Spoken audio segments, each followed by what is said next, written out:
Madam ନମସ୍କାର। ଆପଣ ଆଜି ରାଜ୍ୟ ବିଜେପି କାର୍ଯ୍ୟାଳୟ ଯାଇଥିଲେ, ସେଠି ଗୋଟେ ଖବର ହଉଛି ଆପଣଙ୍କୁ ସେଠି ପାର୍ଟି ଅଫିସରୁ ଘୋଡେଇ ଦେଲେ ବୋଲି ଗୋଟେ ଖବର ଆସୁଛି।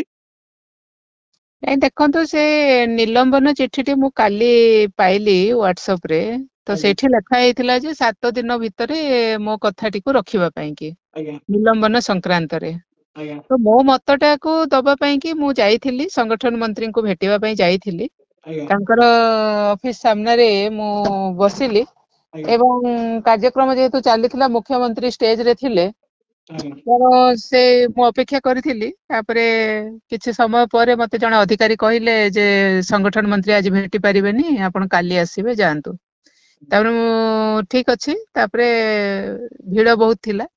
ତାପରେ ମୁଁ ସେଠି ବସିବାକୁ କହିଲେ କାର୍ଯ୍ୟକ୍ରମ ଭିତରେ, କିନ୍ତୁ କୌଣସି ଜାଗାରେ ସିଟ୍ ନଥିଲା। ମୁଁ ଭାରତୀୟ ଜନତା ପାର୍ଟିର ସେ ଯୋଉ କାର୍ଯ୍ୟାଳୟ କ୍ୟାମ୍ପସ ଭିତରେ ବସିଲି। ସେଠି ବସିଛି। ତାପରେ କାର୍ଯ୍ୟକ୍ରମ ସରିଲା ପରେ ମୁଁ ବାହାରକୁ ଆସିବା ବେଳେ ଆଜ୍ଞା ମିଡିଆ ସମସ୍ତେ ଘେରିଗଲେ। ମିଡିଆ ଯେହେତୁ ମୋର ପ୍ରତିକ୍ରିୟା ଏପର୍ଯ୍ୟନ୍ତ ପାଇ ନଥିଲେ ନିଲମ୍ବନକୁ ନେଇକିରି, ଆଜ୍ଞା ତେଣୁ ସମସ୍ତେ ସେଇଟା ପଚାରିଲା ବେଳକୁ କେମିତି ମୁଁ ମୋର ପକ୍ଷଟିକୁ ରଖିପାରିବି ନାହିଁ, ସେଇଥିପାଇଁ କି ପଛଆଡୁ କିଛି କାର୍ଯ୍ୟକର୍ତ୍ତା ଜୋରକିରି ପ୍ରେସର ଦେଇକି ମିଡିଆକୁ ଠେଲିଦେଲେ। ଆଜ୍ଞା ହେଲେ ଏଥିରେ ମିଡିଆକୁ ଠେଲିବାର କଣ ଆବଶ୍ୟକତା ଥିଲା? ଆରେ ମୁଁ ମୋର ପ୍ରତିକ୍ରିୟାଟି ରଖୁଛି, ଆଜ୍ଞା ତ ଏଥିରେ ବିଶୃଙ୍ଖଳା କରିବାର କଣ ଆବଶ୍ୟକତା? ମୁଁ ମୋ ପରିବାରକୁ ଆସିଛି, ମୋ ଘରକୁ ମୁଁ ଆସି ମୋ ଘରକୁ ଆସିବାକୁ କଣ ମତେ ମନା ଅଛି? ଆଜ୍ଞା ଆରେ ନିଲମ୍ବନ ହେଇଛି, ତ ନିଲମ୍ବନର କଥାଟି ତ ମତେ ରଖିବାକୁ କୁହାଯାଇଛି, ମୁଁ ସେଥିପାଇଁ ଆସିଲି। ଆଜ୍ଞା ଆଉ ଏଇଭଳିଆ ଯେତେବେଳେ ଧସ୍ତାଧସ୍ତି ସେଠି କଲେ, ମତେ ଭଲ ଲାଗିଲାନି, ମୁଁ ପଳେଇ ଆସିଲି। ଆଜ୍ଞା ତ ଏଇଭଳିଆ ହେଇଛି ଆଉ। ଆପଣ ଏଇ ଆଜି ଯୋଉ ଘଟଣା ଘଟିଲା, ଏ ନେଇ ଆପଣ ପାର୍ଟି ଯୋଉ ପାର୍ଟିର ଯୋଉ ବରିଷ୍ଠ ଅଧିକାରୀ ମାନେ ଅଛନ୍ତି ବା ସଂଗଠନ ଦାୟିତ୍ୱରେ ସେମାନଙ୍କୁ ଜଣେଇବେ କି? ସେମାନେ ଜାଣି ନିଶ୍ଚିତ ଭାବରେ ଆପଣ ମିଡିଆ ମାନେ ସମସ୍ତେ ଏତେ ଦେଲେଣି, ସେ ତ ଦେଖୁଛନ୍ତି, ଜାଣୁଛନ୍ତି, ସେ ବିଚାର କରିବେ। ମୋର ଆଉ କହିବା ପର୍ଯ୍ୟନ୍ତ କଣ ଅଛି? ଠିକ ଅଛି, ନିଶ୍ଚିତ ଭାବରେ ରଖିବି ଉପରକୁ।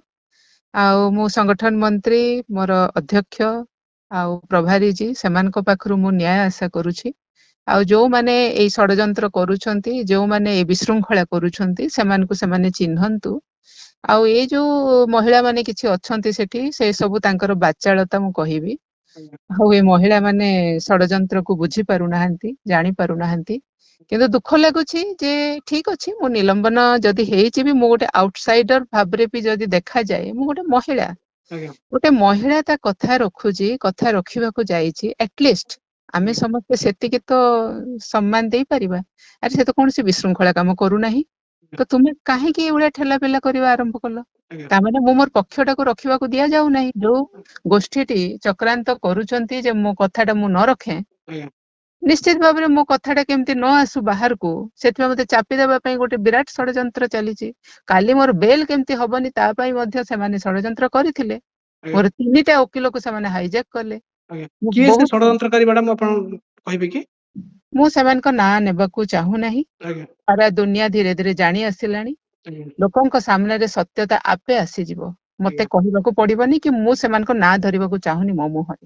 ଆଜ୍ଞା ଠିକ ଅଛି ମ୍ୟାଡାମ, ଥ୍ୟାଙ୍କ ୟୁ ମ୍ୟାଡାମ। ମୋର ଶୀର୍ଷ ନେତୃତ୍ୱ ଉପରେ ମୋର ଭରସା ଅଛି, ସେମାନେ ନ୍ୟାୟ କରିବେ ମୋ ପ୍ରତି।